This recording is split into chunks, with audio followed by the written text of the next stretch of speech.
Director Bharathi Raja கடந்த 10ஆம் தேதி இறந்து போயிருந்த நிலையில ஜூன் 11ஆம் தேதி இவரோட சொந்த ஊர்ல இருக்க பண்ணை வீட்டுல அவரோட உடலை புதைச்சிருக்காங்க.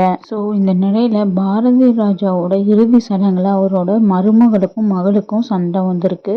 அது மட்டும் இல்லாமல் அவரோட 500 கோடி ரூபாய் சொத்து தகராறு தான் ஆரம்பிச்சிருக்குன்னு சொல்லிட்டு பாரதி ராஜாவோட குடும்ப பிரச்சனையை பற்றி தான் சோஷியல் மீடியா முழுக்கவும் வைரல் ஆகிட்டு இருக்கு. அதுலேயும் பாரதி ராஜாவோட மகள் மருமகளை கண்டபடி அடித்து சண்டை போட்டுருக்காங்க. ஆக்ட்ரஸ் ராதிகா சரத்குமார் அதை தடுத்துட்டு இருக்காங்க. இதுக்கு பின்னாடி என்ன இருக்கு அப்படின்றது கொஞ்ச நேரத்துக்கு முன்னாடி தான் தெரிய வந்திருக்கு. அதாவது டைரக்டர் பாரதி ராஜாவுக்கு 500 கோடி ரூபாய்க்கு மேலே சொத்து இருக்கு. ஸோ அவரோட மகன் கடந்த ஒரு வருஷத்துக்கு முன்னாடி தான் இறந்து போனதை தொடர்ந்து அவரோட மகள் மலேசியாவில் இருக்காங்க. அவங்க கூட தான் இருந்திருக்காரு. மலேசியாவிலேருந்து 2 மாதத்துக்கு முன்னாடி தான் ரிட்டர்ன் ஆயிருக்காரு.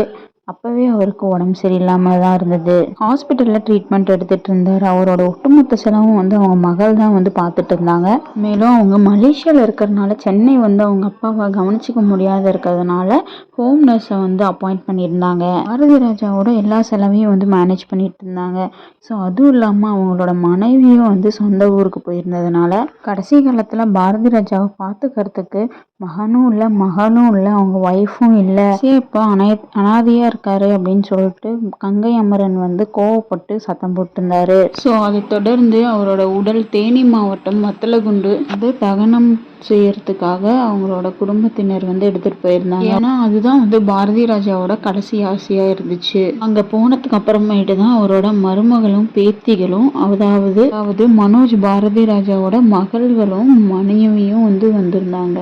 அந்த இடத்துல உட்காந்து ரொம்ப ஃபீல் பண்ணிட்டு இருக்க டைம்ல அப்போ மனோஜ் பாரதி ராஜாவோட மனைவியை கையை பிடிச்சி இழுத்து முறுக்கி அடிச்சு அங்கிருந்து வெளியே துரத்து பார்த்துருக்காங்க பாரதி ராஜாவோட மகள். ஸோ இந்த விஷயத்த நோட் பண்ண ராதிகா சரத்குமார் சமாதானம் பண்ணி வைக்க ட்ரை பண்ணியிருந்தாங்க. ஆனாலும் அவங்க ரொம்பவே கோவத்துல சண்டை போட்டுட்டு இருந்தாங்க. கடைசியா ராதிகா சரத்குமார் கையெடுத்து கும்பிட்டு போதும் சண்டை போடாதீங்க சொல்லி கேட்டுக்கிட்டது அப்புறமா அமைதியா இருக்காங்க.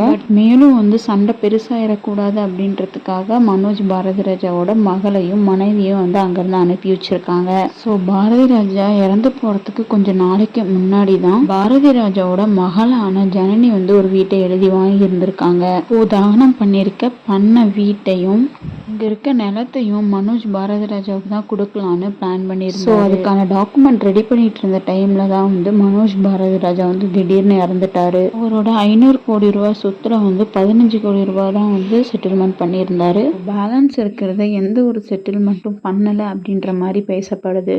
ஸோ எவ்வளோ சொத்து இருந்தாலுமே அவரோட கடைசி காலத்தில் பார்த்துக்கிறதுக்கு யாருமே இல்லாத மாதிரி ஓடி போயிட்டீங்களே அப்படின்னு சொல்லிட்டு இந்த காரணத்துக்காக தான் கங்கை அமரன் ரொம்பவே கோபமாக பேசியிருந்தாரு அப்படின்னு சொல்லிட்டு. ஸோ இந்த விஷயம் எல்லாமே தான் சோஷியல் மீடியாவில் இப்போ வைரல் ஆகிட்டு இருக்கு. இவ்வளோ பெரிய இமயமாக இருந்தாலுமே குடும்பம் குழந்தைங்க கடைசி காலத்தில் யாருமே இல்லாமல் தனியாக போயிருக்காரு. அவர் இறந்ததுக்கு அப்புறமாவுமே சொத்து தகராறு பிரச்சனை அப்படின்னு தான் போயிட்டு இருக்குன்னு பலரோட ஆதங்கத்தையும் வெளிப்படுத்திக்கிட்டு இருக்காங்க. Is beautiful. Or I have to bring my heroine itself.